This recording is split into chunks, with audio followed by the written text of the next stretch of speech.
d'abord, je me présente aussi en disant que je suis un ingénieur dans le bureau politique. D'accord. Ne l'oublions pas. Et donc, ce matin, effectivement, je vous ai réveillé tôt parce que j'étais dans le TGV. Et si on a un très bon modèle de développement, c'est le TGV. C'est une vision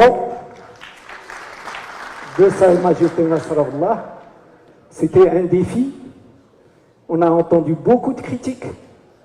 Le challenge était là, il a été mené à bien, et c'est ce qui permet de relier une grande ville comme Casablanca à Tanger en 2 heures, et qui m'a permis ce matin d'arriver à l'heure et de repartir chez moi tôt dans l'après-midi, alors qu'il y a peut-être quelques mois, on aurait mis peut-être plus qu'une journée, peut-être au moins 2 jours pour arriver de Casa, faire son meeting et repartir.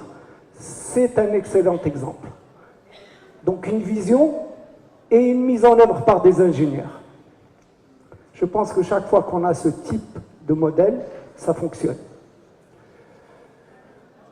Alors, pour parler un petit peu de mon expérience, effectivement, ingénieur, sorti d'école, 10 ans d'expérience, acquérir un métier et ensuite créer sa propre entreprise.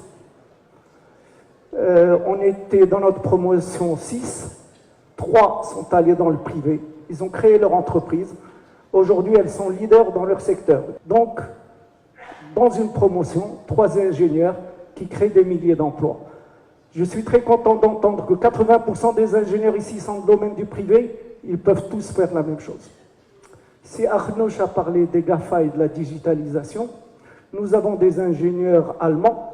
L'industrie allemande a compris il y a quelques années que face aux GAFA, elles risquaient et le changement du business model, il y avait des risques à ce qu'elles perdent leur suprématie. Elles ont créé cette notion de 4e révolution industrielle et d'industrie 4.0. La digitalisation aujourd'hui touche tous les secteurs.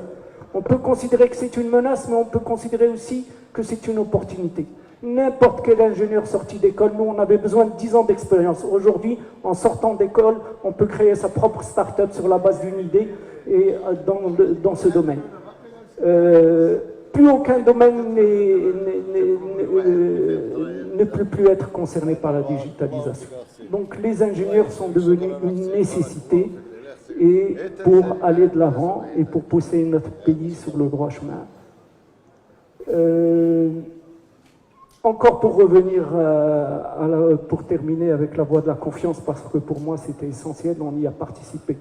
Créer de l'emploi, créer des entreprises, avoir une vision, mettre ça en œuvre, la formation, l'éducation, avoir de l'engagement. Je pense que tout le monde ici en a, sinon on ne serait pas là. Avoir de la rigueur, je pense que c'est le propre des ingénieurs. Avoir de la logique, c'est aussi le propre de l'ingénieur. Le bon sens. Le bon sens, bien sûr. Donc tout ça fait que l'élite qui est aujourd'hui ici dans cette salle est parfaitement outillée pour répondre